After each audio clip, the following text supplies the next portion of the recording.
Hello, everyone. Kim and Terry here. Hi. We're coming at you from opposite ends of the USA and just wanted to share some of our. Well, let's tell them where we are. Let's say where we are. Okay. You can Why start. not? Northern Virginia, Washington, D.C. And I am just north of San Francisco. And we just wanted to share some of our interesting, deep, crazy, funny, wild We might not conversations get that too deep today, but yeah, we'll break the ice a little bit. conversations that we have on Always. a daily basis or multiple Pretty times much. a day. Yeah. So, I mean, I'm just feeling strongly like, where the heck are we and what is going on? Like, it's a little insane right now, is it not? You know what? The perspective and the answer to that question will be different with every single person you ask it to, right? Right? Yes, because absolutely. Everybody's coming from such a different vantage point. Yeah. So what about you? Like, what do you think? What are you feeling? I know it changes like moment to moment, day to day, and hour to hour, for sure. This whirlwind we're in. But so like energetically today, like what's yours? Well, after a week plus of being squeezed, energetically, for those who may or may not understand what that feels like, lots of clearing, lots of purging, I guess, but it wasn't as in like, it was pretty intense. But so after all of that and just shedding more of the program, and some people might be like, what program? But we know what we mean, and I'm sure that we'll get into more of that publicly in the future. But shedding more of the program, belief systems, and having more clarity. I mean, I feel like every time I go through a period, and usually it's only, I mean, we talk all the time. Usually it's only like a day or like a couple of hours. And it's just like, what is going on? And then this time it was like an extended period of just like, all right, I'm ready for this to be over. But now, of course, and every time after I go through something like that, it feels more clear and abundant and vast and like spacious. That's a perfect word, actually. And so just back to being centered and coming from a place of just balance and confidence and like pure knowing, and like back to just being in direct connection with intuition and feeling good about the path that we're on. And like before, like all of that craziness, it felt like I was good, I was solid. And then you go through that time and you're like, well, it just feels chaotic, it feels crazy, like energetically and emotionally, and like everything feels crazy. And then you come back to, or at least I came back to, okay, I'm back, I'm good, I feel good. Well, like, doesn't your brain try to like protect you and keep you at a place where it's known, right? So if you step into unknown territory, your brain goes into overdrive to get you back in a safety zone, or what it's deemed as safety zone, right? It's driving the train. Yeah. Well, and that's all and like that's the amazing part of like coming back to center is like, I don't have like the things that come into my mind, they go right out. Like that doesn't matter. That I see it. But when I'm going through that space of clearing and like getting rid of whatever that next layer, whatever that next touching, whatever that was in the spiral of experience and ascension is, you are not in a centered space to be able to then be clear, because it needs to be cleared. So you have to feel it and experience it and have those mind games and the doubt and like all. It's like, it's actually so beautiful if you think about it. You have to be it. You have to feel all of it, or else you can't clear it. Yeah, I mean, I'm thinking back to like Saturday when there was a lot of that hit the fan, sort of like emotionally speaking and energetically speaking. And there was this wide range of all the way back to history, like everything that you or I or whatever, I think anybody. it was Friday and Saturday. And then see your mind is flashing back to the different scenarios from the past. We all know every second is different, every moment is different, every day is different, and it changes, right? So whatever the energy was then doesn't necessarily mean, or whatever that scenario is doesn't necessarily mean that that's what's playing out again. So your brain goes back to protect you because it's like, well, this happened, this happened, this happened, this happened. So then you skip the present. No, wait. But then you skip the present moment, right? And then you dive into the future. Well, so if this scenario, then boom, it must be all of this is going to happen again, right? Instead of like, and so then you go back again, skip the present, go all the way to the back, and off we go, right? And so then it just takes being mindful to like say, wait a minute, I'm making myself freaking insane. So then you stop and you breathe, right? And you do what you know to do, which is bring yourself back to the present moment where you don't have there's no problem in the present moment. You're just being. And we are. And wait a minute, what's the definition of when you say human being? Isn't hue a sound or a note or a tone? Like the hue of the being? Like that's so beautiful. It's something like that. Hue? Huh? Color, aura, energy. Yeah, hue, like the hue. Of the man. Of the woman. Of the being. Yeah. Of course. Being. Yeah. Oh, right. Yeah. Anyway, I don't know what maybe to think about that, but it actually is quite amazing the balance between, though, feeling those things versus and letting them move through, and yes, and as much as sometimes we try to get in the present moment, that energy is still there because it doesn't I know. weird. And so there's feeling and like but not becoming. I really feel like most people in society right now, and like I'm not saying, I've experienced it, we experience it at different times. We become what we're feeling. We become the doubts. We become the belief systems. We become all of the program. We become all of those things of how it was, or how the worry of the future.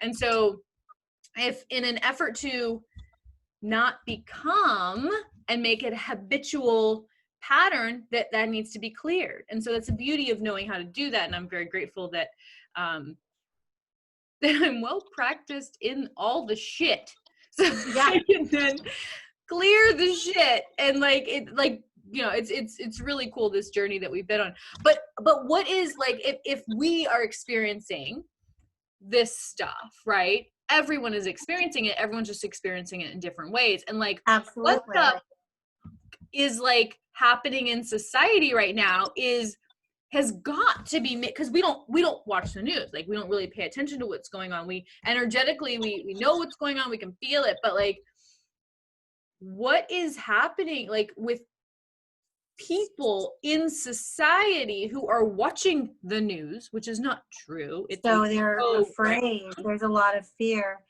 Like, Like, can you imagine? Like, let's just do. Well, wait a minute. Before you do that, let's go back and look at this one thing, what we were just talking about with the brain, and then how you pull into the present moment.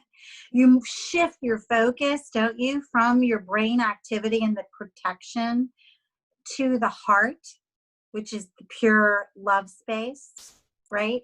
And the heart energy is much more powerful than the brain. Most people don't know that. Right. But it's so much more powerful. And so when you consciously shift into that piece of moment in the present, your heart activates. So the fear dissipates and the heart, because you're either only living I think on any given moment, Mm. you're vacillating between fear as a core or love as a core. That's Yeah. it. Right. So that dictates your journey as well, and dictates how you feel and things like that. So it just popped into my head. So I just wanted to make sure that I said that. Off of off of that, off of that, system here. yes, you do. Off of that, in the heart space, it's a space of truth, right? To the extent that it can be, because there are blockages in the heart space. Oh yeah, well, absolutely. there can be blockages. $1,000,000,000. So, but whether or not it's a clearer space or a not clearer space, it's a more authentic space than the mind space, which is programmable. And so if you are in the heart space, you can more determine what you can more feel, what is off balance, what is in, like, what's the word? What is distorted? What doesn't feel good? That's a good word. From its core, not from the mind, which can go all over the place and like, oh gosh, geez, Mom. From the mind space, which just makes you crazy, right? So you go to the heart and you're like, okay. I think you're energetically moving my thumb. Okay. Oh, I'm sure. We are, right. We together collectively are energetically moving the phone. But from an authentic space, what you're saying is important. So I'm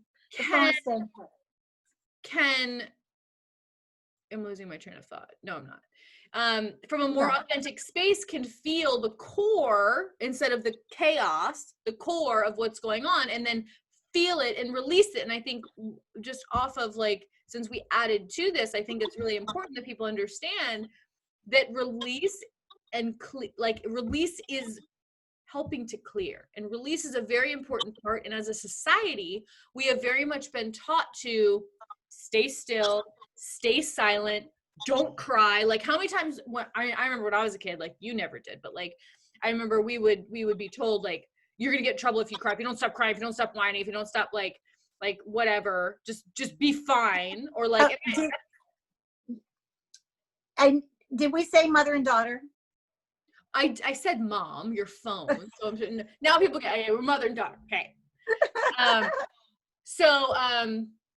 I mean, we were programmed to not move, to sit still, to behave, to be quiet. We were programmed to not, which the natural childlike nature is to move, to run, to scream, to express, to cry, to laugh, to express joy. The authentic self. We are told not to do that. And so in just the simple fact of releasing the trauma and the pain and the distorted energy and the programming and the belief systems that exist within our beings, which are here not just from this lifetime, when it could go on forever, but we can get into that later. And collective energy and like all of it all exists within us because we become it, because we are a part of it. We are all connected.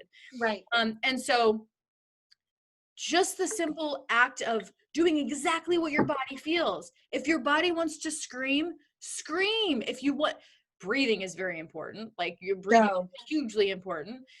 If your body needs to, if you need to cry, let it go. And then don't go back to dwelling on it by using this to pull you back in. Once it's gone. It's not completely gone, because there is the spiral, and there's a lot to get into as far as that goes. Yeah, with exactly. it from a different space. However, that's a piece that can be released and cleared. And that's so incredibly important. And once we get well versed in doing this as a society, as a collective, how amazing will it be that everyone is operating from at least a much more, because it's a lifetime's journey worth of clearing, right? But to operate from a space of clarity and authenticity and sovereignty, and not being obligated to act a certain way or be a certain way or anything. I mean, that's a beautiful thing and it's ideal, but just the simple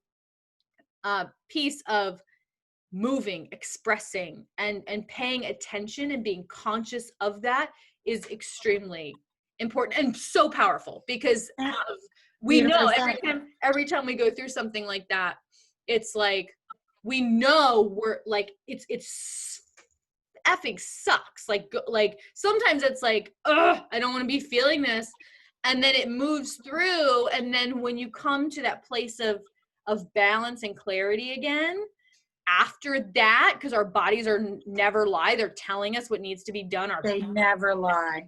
We come to a place of expansiveness and even more clarity and even more abundance and even more beauty in this amazing experience, that this journey that we're all on. And so yeah, I'm glad we circled back around. Yeah, like so beautifully said. And you're absolutely right in that, you know, it doesn't necessarily have to be crying for energetic release, because you and I release very differently. Mm-hmm. And so it's interesting just to sort of pay attention even to, like, I never even until the last few years even really realized that this was something that I needed to consciously participate in. Yeah. Right. So you don't necessarily know, but if you're looking inside, you're never going to go wrong. If you're, you know, I don't know. I just, you know, meditation always helps, things like that, you know, and you just follow your intuition. You can really totally trust what's going on inside of you. Like, and ask. Yeah. Ask. And isn't the answer always where the question is? So it's, yeah, but there is getting to a place of trusting your intuition, and so that's a whole nother like, yeah, you're doing the work, and you're expanding and you're growing. Yeah. Okay, given that you're doing that. Yeah. Then, but you'll know there's a place where you'll know, I don't really trust this yet, or I don't really trust this, or I can't really depend on this information. Right? But I think coming from a different perspective, because I feel like, Mom, you have always been so tuned in to your intuition. You've always trusted it. Like, I could be in trouble somewhere out in DC back in like my crazy days, and you knew, you like, and then you would call me, or like you were always right on. So it's different, because I can come from a place of completely doubting my intuition and so I think probably at least 50-50, but I would say probably more people don't know if it's intuition and if it's truth or if it's their mind. And so that's why, like, yeah, we can ask the question, the answer is you, like, I think yes, but I think for most people, and I've gone through the journey of not trusting, and now, like, holy shit, like, if I know when it's coming from a place of, I can tell now the difference if it's coming from a place of the truth, like of like the connection that I have, and like the truth, or if it's coming from a place of, oh, it's just the ego, it's just my mind trying to, or it's just some other messages coming through trying to confuse or trying to make me doubt, or like there's definitely a discernment that comes, but it's a process. It's a fine form of discernment. Yes, for sure. Yeah. When you're able to discern it. And I actually am feeling like, time wise, like it's not showing me how long we've been on here, which is funny. Oh, we like 15 minutes. But I feel like this is probably a great stopping point. Absolutely. And then, you know, we'll do another one. But oh my God, I mean, we didn't plan what we were going to talk about, and that was like perfect. That's usually the way we start conversations anyway. Yeah, true. They just go on their own little journey. Yeah, well, as is life. Exactly. So, okay, I love it. So beautiful. Well, thank you all for tuning in. Any input, any engagement, like, we definitely want to hear from you. We want to interact. We want to subjects, anything. Yeah, if there's something you want to hear about it, but we also want to hear from you all about, like, what are your thoughts on some of the stuff that we talked about today? And we want to engage. We really want to be, we're with everyone. And we want to learn. We want to learn from everybody too. Everyone's experiences. Yeah. And absolutely. We want to learn. We want to share and do this journey together. Absolutely. Yes. So please share, please engage, and enjoy a beautiful, here it's Tuesday afternoon, it's Tuesday evening, where I am. this one is. I don't actually, am I pointing to you now? Well, on yours, I don't know. On mine. No, I'm up. Oh, that's funny. Oh yeah, because you're on your phone. So anyway, have a beautiful day, and we will hear from you all Talk to you soon. next time or soon. Yes. Bye for now.